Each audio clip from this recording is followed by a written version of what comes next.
Comment construire un projet de vie quand on a passé 50 ans, quand on a passé 60 ans? Eh bien, voici 3 moyens. Le premier, savoir ce qu'on veut faire. Le deuxième, prendre confiance en soi. Le troisième, appuyer sur l'interrupteur génétique. Alors, le premier point, savoir ce qu'on veut faire. Eh bien, c'est comme un jeu de piste.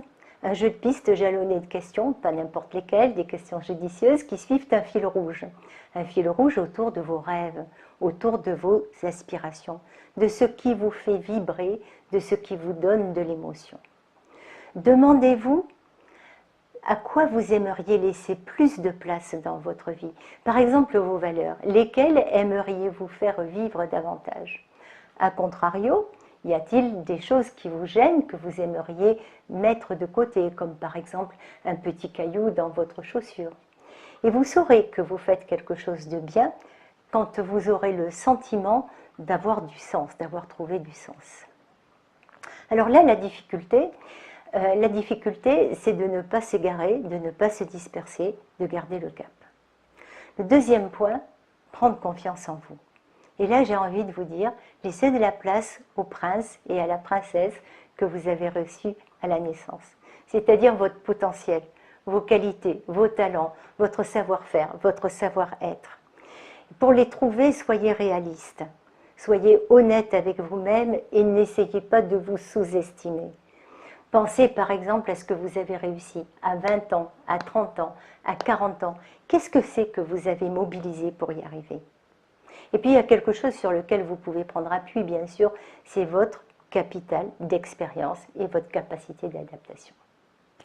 Alors là, le danger serait de laisser trop de place aux petites voix intérieures, vous savez, à celles qui vous murmurent à l'oreille « mais non, tu n'y arriveras pas, mais non, ce n'est pas pour toi, c'est trop difficile, c'est trop dur, c'est pas pour toi ». Le troisième point, l'interrupteur génétique.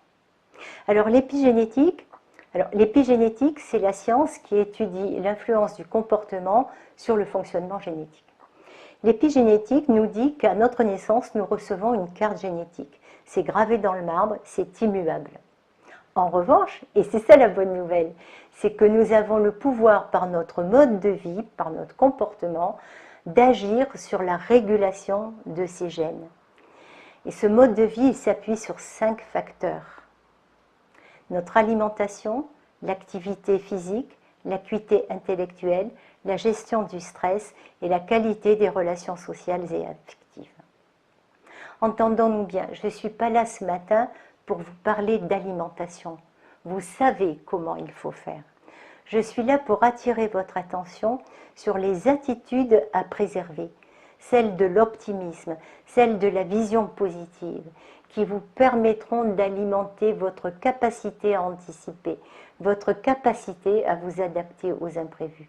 Et justement, c'est ça qui vous permettra de saisir des opportunités qui peut-être vont constituer des briques pour votre projet de vie.